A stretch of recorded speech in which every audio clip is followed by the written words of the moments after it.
విశాఖపట్నం నుంచి హైదరాబాద్ రావాల్సిన air India express విమానానికి ప్రమాదం తప్పింది. ఆ సమయంలో విమానంలో 103 మంది ప్రయాణికులు ఉన్నారు. ఫ్లైట్ వైజాగ్‌లో టేకాఫ్ అయిన పావుగంటకే సాంకేతిక సమస్య ఎదురైంది.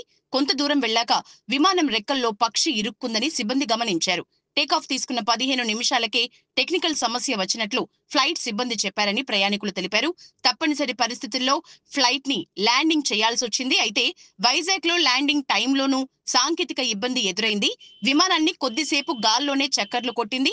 సెకండ్ ఇంజిన్ సాయంతో వైజాగ్ ఎయిర్‌పోర్ట్ లోనే మళ్లీ ల్యాండింగ్ చేయించారు. దీంతో ఊపిరి పీల్చుకున్నట్లు ప్రయాణికులు తెలిపారు. ఫ్లైట్ దిగిన తర్వాత విమాన ప్రయాణంపై ఎయిర్‌పోర్ట్ సిబ్బందితో ప్యాసింజర్లు గొడవపడ్డారు. ఇటీవలే అహ్మదాబాద్ లో జరిగిన ఎయిర్ ఇండియా విమాన ప్రమాదం యావత్ ప్రపంచానికి షాక్ ఇచ్చింది.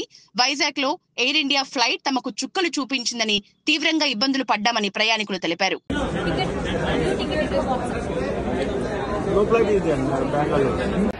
ఇవాళ హైదరాబాద్ నుంచి వైజాగ్కి ఫ్లైట్ బుక్ చేసుకున్నాము. టేకాఫ్ అయిన ఒక 15 మినిట్స్ బాగానే ఉంది. 15 మినిట్స్ తర్వాత ఏదో టెక్నికల్ ఇష్యూ వచ్చింది. ఒక 5 సెకండ్స్ కొంచెం ఇబ్బంది పడ్డాము. ఈ లోపు పైలట్ ఇంజన్ ఫెయిల్ అయింది. సెకండ్ ఇంజన్తో మేము మళ్ళీ సేఫ్గా ల్యాండ్ చేస్తున్నామని చెప్పేసి వైజాగ్ ఎయిర్పోర్ట్లో మళ్ళీ ఒక 20 మినిట్స్ తర్వాత మళ్ళీ మమ్మల్ని సేఫ్గా ల్యాండ్ చేశాడు. Everyone be careful while booking Air India flight.